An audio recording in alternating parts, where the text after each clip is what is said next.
apologize that I'm used to a very US-centric audience.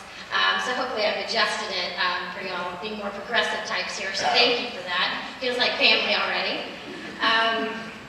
So I am going to ask everybody to keep an open mind to the things that I'm talking about, because when I'm talking about all this stuff, I'm not asking activists of anything that you're working on to give up your passion.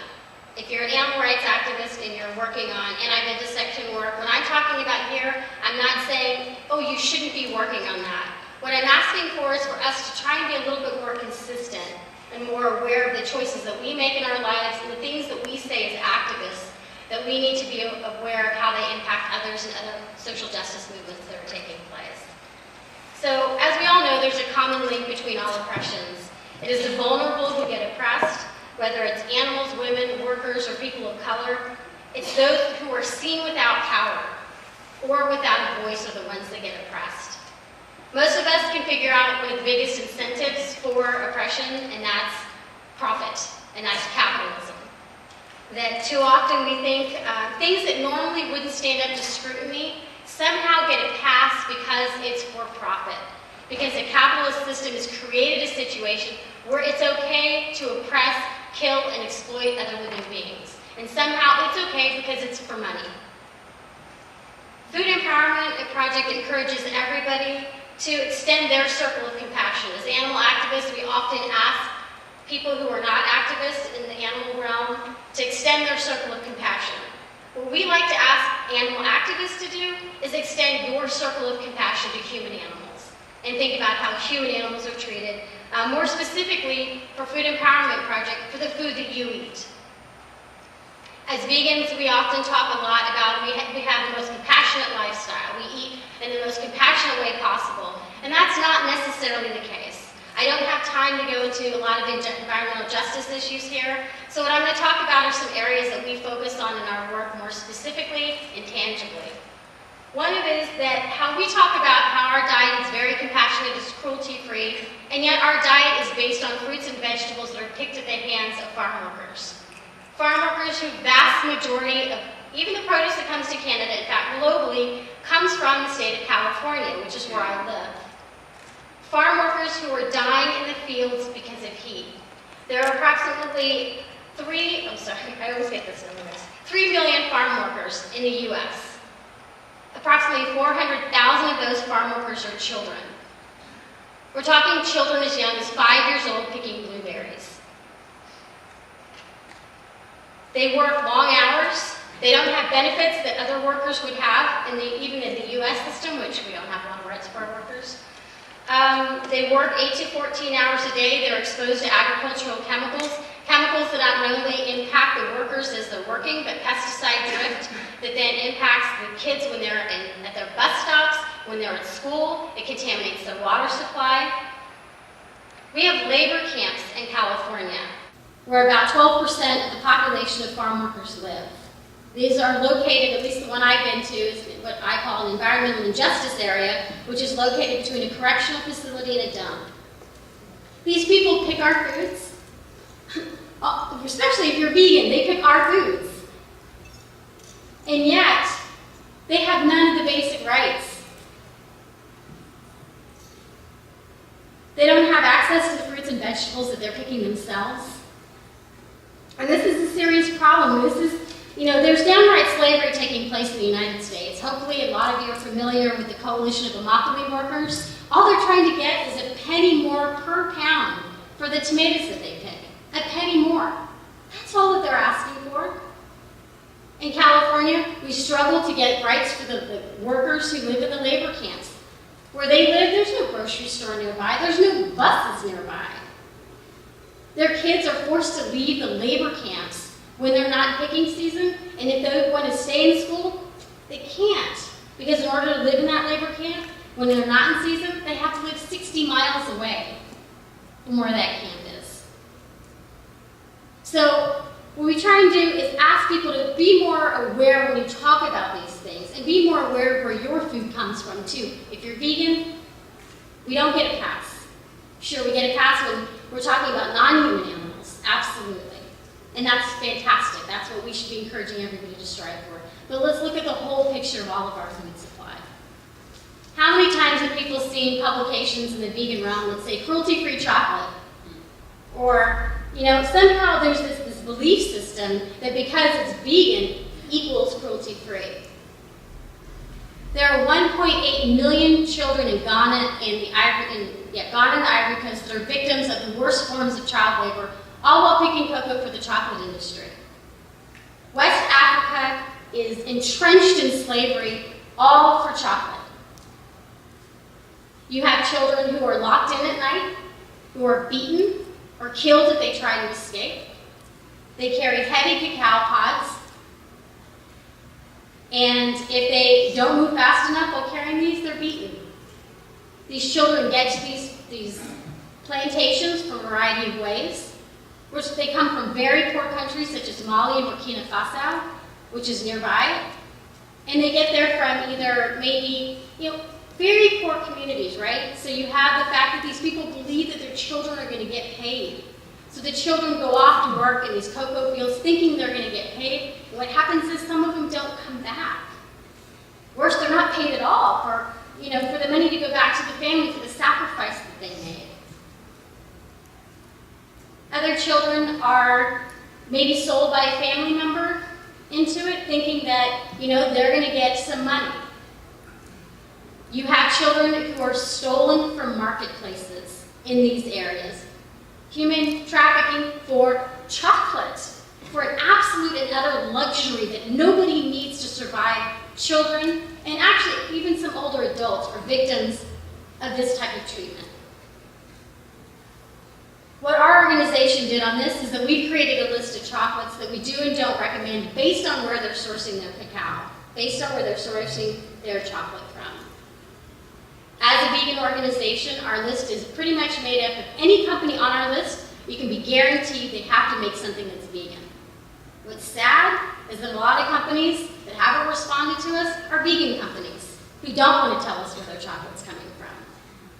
We have a campaign right now against Cliff Bar because they won't disclose where their chocolate's coming from. If you're a social justice activist, you know from Nike to Apple that one of the best ways we were to get these corporations to change the conditions for the workers, although neither one of them is perfect, absolutely not, was by transparency. And yet Cliff Bar is denying us that transparency to find out where are they sourcing from. They think they're above us. We have a petition on our website. Over 1,000 people have asked this question. They don't feel that they need to tell us. Somehow they think that slavery of children for chocolate is important enough that they don't need to respond to us. Well, if you're an activist like me, fuck that. Get down to better. We have an app as well, and I don't have a little smartphone, but it only works on 2 of the kinds of smartphones. So underlying all of this is that oppression pretty much always goes with race and class. And as much as we'd like to say in the United States, and I don't know how it is in Canada, we like to say that racism doesn't exist anymore, which is absolutely ludicrous, and I can't even tell you how many activists, animal rights activists, told me that, and continue to tell me that. And luckily I'll hear Bruce later, because she's not one of them. And I know that it's not that different in Canada. And one of the other things that we work on, and Patrice talked about, and I apologize that this is US centered, and so, you know, way more than I do about this for here, but is this intersectionality concept, and how Food Empowerment Project has worked on this in this particular area is, I'm going to back up a lot of it. Many of you may or may have not heard, this is very common in the US, to say veganism is really easy, anybody can do it. It's not hard. And they also act as if it's only a matter about being able to access the food, without understanding that it's a matter of access, but it's also a matter of where these communities and where these peoples and what their lives are like. That you can't just say, I'm going to try this thing of eating vegan on food stamps or something like that without understanding people who maybe work 2 to 3 jobs. So maybe buying in bulk seems really great for those of us. It seems really cost efficient. But if you're working 2 to 3 jobs, do you have that much time to cook for dinner? Food Empowerment Project works on access to healthy foods in communities of color and low-income communities. And we do this, as Patrice was saying, is an intersectionality way of fighting 2 problems, right? You have that Access to healthy foods is a privilege in the United States. And I've looked enough here in Canada to know for the First Nations people, Indigenous people, it's not, it is a privilege as well. That these communities, Indigenous communities, people of color in the United States, don't have the same access. It's not a right. Healthy food is not a right for us, as it should be. So what we do is we go to communities of color and we access, I'm always confused, access and assess. Just like this for me. We assess the availability of healthy foods. And we don't go into communities who don't want us. We go to communities that want us to do this work. We go in and we assess for availability of fresh fruit, produce, canned, frozen, as well as mock meats and dairy alternatives. And as an ethically based organization, we do this because first and foremost for every topic, every outreach that we do, is that we promote veganism because animals should not have to die, period.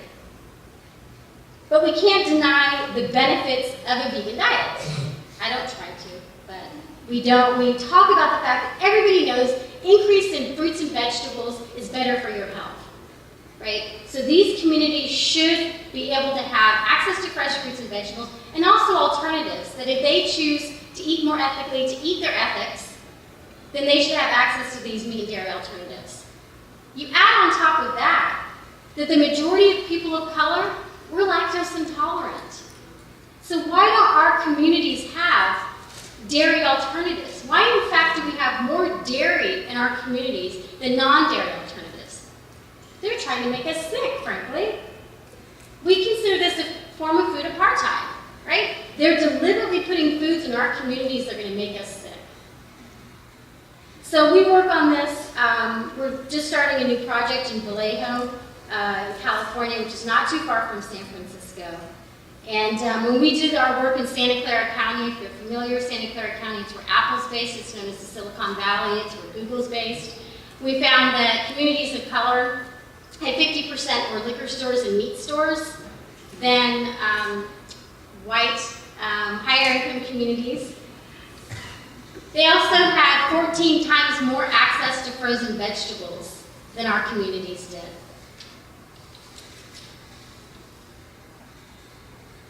Having people grow their own food, which I know is not, quite frankly, not available for everybody, as well as our communities is not available, growing their own food to me is the ideal. Because then we're off that system. We're off a system that never worked for us to begin with. It's not a broken system. It never worked for people like me. The other thing from that, I'm learning that I got to be more positive about everything, not just sit here and go, oh my God, everything's so horrible. But cooperatives as well. In our communities, if we can have cooperatives that are worker-based, that gives back to our communities. There's this big push about Walmart going into our communities and selling more fruits and vegetables, and isn't that a good thing? Well, no, it's not. I mean, poverty follows Walmart, for one thing. For another thing, that money leaves our communities. We need the money to stay in our communities so we can take care of ourselves. We can do it fine in a system that's made for equality for us. So part of the solution talks from having an empathy and understanding, speaking out against all forms of oppression, racism, sexism, homophobia, etc. If you're like me, when I got involved in animal rights and the work that I did at Silicon Valley Toxics Coalition, when I learned about us dumping our electronic waste on developing countries, there's this burning sensation that I get, like, oh my God, we have to stop this injustice now. And with your food and with some of the things I talked about, there's a way we can do that. And we have to join together and fight to strive for justice. One of the things that I know,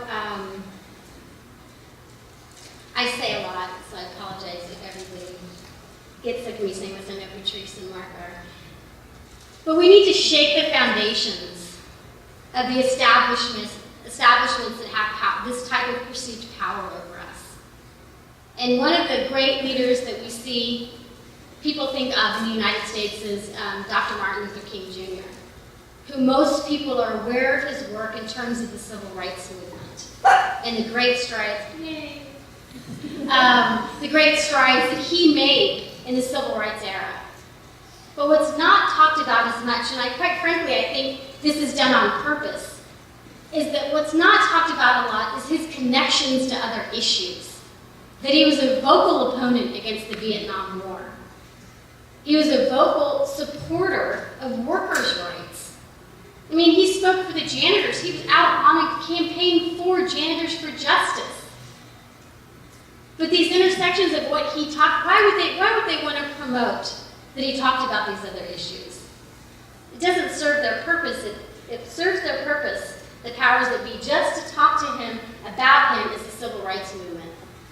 But when you look about what he did, he brought all these issues together. And why? Because there's strength. When we combine our forces, when we recognize that all of this is absolutely together, we can not only shake these foundations that work to oppress, we can break them down. Thank you.